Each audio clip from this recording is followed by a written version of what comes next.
Why is the Angela Ahrendts story so big, and does her leaving Burberry make her the likely successor to Tim Cook? Yeah, well, the story behind the story is that she's been told she's the successor. The board calling Angela Ahrendts, a CEO who made $26 million last year, and said, come be in charge of our retail operation, that's a big thud. That's a non-starter. So you know there was something else. And what people are, the conjecture is that she's been offered the successor spot.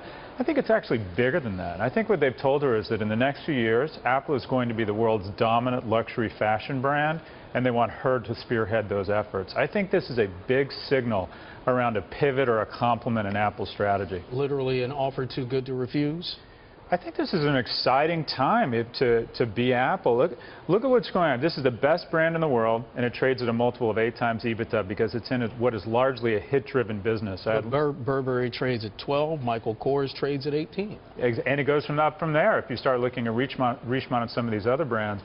I had lunch with a guy named Michael Lazaro today, the CMO of Marketing Cloud at Salesforce, and he described Apple perfectly. He said that it's the equivalent of a modern-day movie producer and that it's a hit-driven business. And if the movie flops, the whole company falls under a cloud. Luxury is a far superior business. When people are making tech purchases, they're doing a product functionality trade-off. When they're looking at luxury, they're looking at brand, and Apple has the best brand in the world right now. So is this move into luxury for Apple? This is a no-brainer then, right?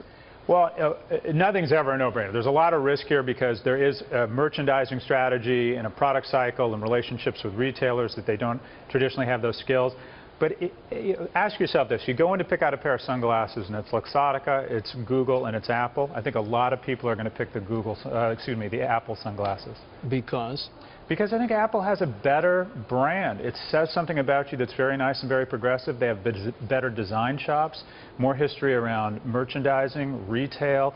And this is a brand that says something about you. This is a brand that everyone wants, or a lot of people want, to say that this is the crowd, the brand I heard around.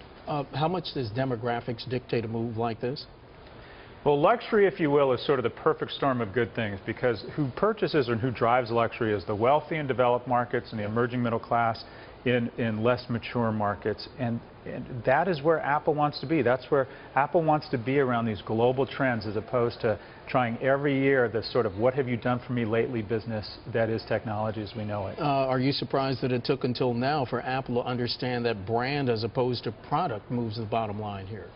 I think Apple's, to their credit, they get brand. I mean, this is a company that's, if you look at the key features of a lifestyle or a luxury brand, it's a strong link to a founder, a great heritage, a focus on design, greater control of your vertical retail, and this is a company that has mastered all of those. So, I think for a long time, Apple has understood the fundamental dynamics of brand building, of building an aspirational brand, and I think this is an opportunity for them to really mine that equity. You mentioned some of the iconic brands in luxury.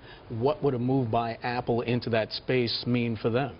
I think it could be potentially ugly. I think firms like Richemont, Luxottica, the firms in the more wearables, accessories, Coach, could potentially have a fairly serious player in the form of Apple sooner than they think.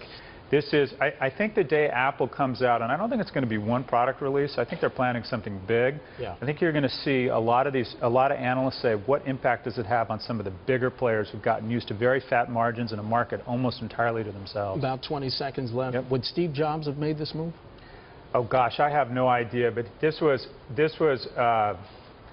seems like an obvious move, and Steve Jobs, at the end of the day, was never a product guy. He was a marketing guy. And this feels like the end of the movie 2001: A Space Odyssey. They said, what's about to happen? They say, something wonderful. I think something wonderful is about to happen here.